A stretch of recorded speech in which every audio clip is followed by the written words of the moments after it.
if I have a client who isn't very socially skilled, we might practice things like shaking hands and telling each other who we are. Because if you don't have that down as a routine, it's difficult to make a foray into a broader social environment. So sometimes people are stopped socially because they lack micro skills, and sometimes it's because they're afraid, and those two things interplay. But another thing that happens in therapy an awful lot is that people come in for assertiveness training. And they're people they're usually agreeable in temperament, but they're also people who have failed to integrate that capacity for aggression into their personality for one reason or another. Maybe they weren't taught to. That's certainly possible. Maybe when they manifested aggression, they were punished for it. Maybe they observed other people who were too aggressive and decided that they were never going to be like that. That's a common response. But it doesn't really matter, because once you're an adult and you're working in a competitive world, which you will definitely be, you have to have that capacity. Because otherwise you get pushed to the bottom of the dominance hierarchy and exploited. And it's not necessarily because of malevolence. Partly it can be that, but often it's the consequence of the fact that generally if you're negotiating for something, there are forces pulling on that from all directions. And what outcome is obviously right is not obvious at all. And so it's a matter of negotiation. And so you have to be able to put your position forward with some force and not be timid about it and be articulate about it. And all that is a consequence of integrating these systems that can be very dangerous if they're not working properly into your personality, rather than ignoring them and letting them run in an underground fashion, which is what they would do. Yes? What you're talking about kind of reminds me of Freudian sublimation. Is that something that Yeah, well, the thing about Freud, so the comment was that it's reminiscent of Freudian sublimation. Freud more or less had an inhibitory model of socialization, because he thought of people as pushed by the id, so that the ego, as pushed by the id and inhibited by the superego. And there's some truth in that, to the degree that you're subject to quasi-tyrannical pressure by a society that isn't well integrated. A lot of what's going to happen to you is, don't do that. And the capacity to not do something that you're motivated to do, like an impulsive thing, is obviously necessary. But sublimation, in a sense, is the basis of Piagetian theory. And Piaget's alternative to Freudian thinking is that it's not inhibitory, especially not if your personality is properly integrated. What it is instead is integration into a game-like structure. We're going to talk more about that. So the point is that you're starting at high levels of resolution with your body, and you're building these structures out of your capacity to move and your capacity to perceive and these motivational systems that are driving you. And as you become socialized and as you bring more and more people into the conversation, the hierarchy gets more and more complex and sophisticated. And then it's the whole thing that's regulating. It's not inhibitory. So you don't want to inhibit your aggression. You want to harness it so it serves the purposes of the individual and the greater good, if you can figure out how to do that. It's better that way because you have more power. Now, it might be better for you to be cowardly and retreating if the alternative is to be impulsively aggressive and destructive. But that's not nearly as good as having the capacity for aggression at your hand and being able to use it in a sophisticated manner. So, all right, so this is a way of thinking about how things, yes?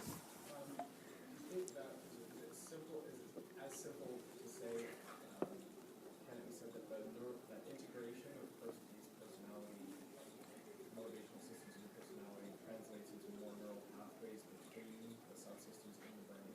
I don't think you can say that it's that simple.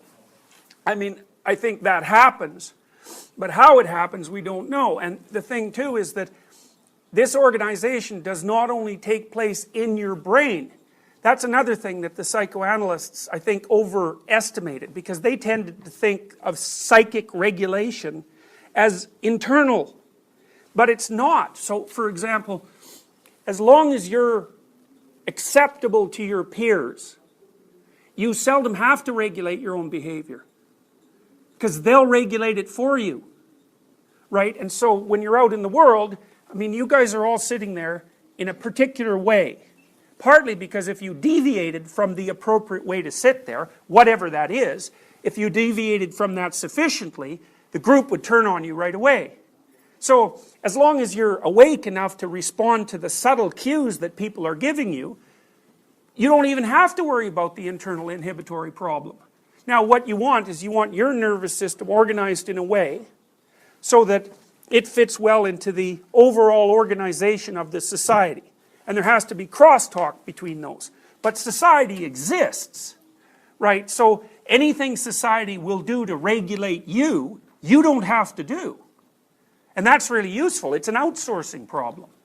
You know, and there's lots of things you outsource. So one of the things is, think about something like self-esteem.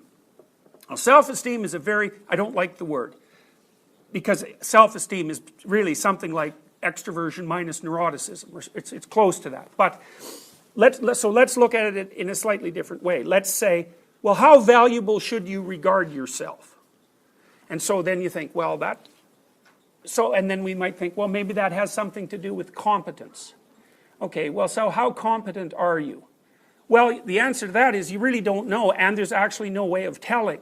So your nervous system has to guess, and the way it does that is that first, you're put on a normal distribution for negative emotion, and that you're just sort of given that at birth, that's your temperament. And then the socialization can pull that one way or another. You know, it can make you more stable.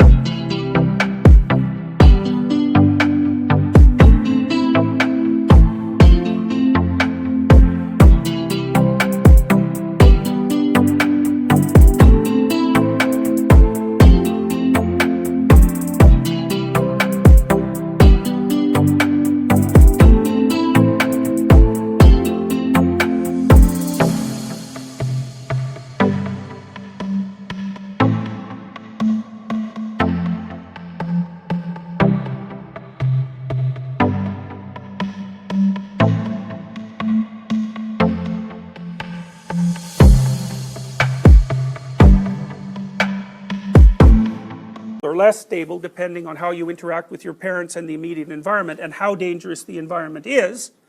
And then the next thing you do is you observe yourself operating in the world and you see how good you are at solving problems, and that adjusts it. And then everyone else is broadcasting to you all the time what your comparative value is. And so that's really how you establish an estimate of your competence. And it's almost always comparative competence, because the question in most groups isn't, can you do something? It is. But the real question is, can you do something as well or better than anyone else in this particular group? Because there's no absolute standard for being able to do things precisely, you know. Everyone is insufficient when you think of the ultimate task, right? Because people's knowledge have limits. So the question is, well, are you up?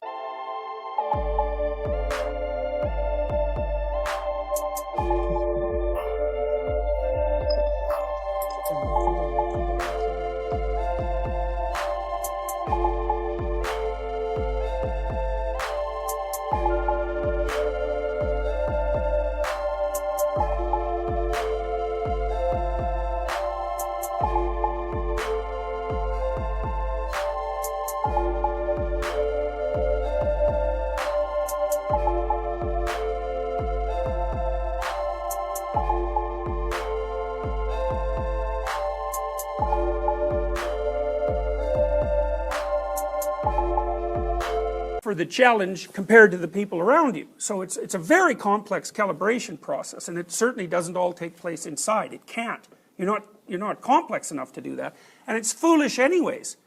You know, partly what the stock market does, the stock market is a massive conversation about the relative value of property, roughly speaking. And it moves around a lot, because you think about all the variables that are being taken into account at the same time. It's not only every company and every commodity in relationship to every other company and every other commodity. It's also all that in relationship to the price of all the currencies. And that takes into account political stability or instability and disease and catastrophe and hurricanes and so on and so forth. And like, there has to be something dynamic and ongoing that enables those calculations to be made, because it's in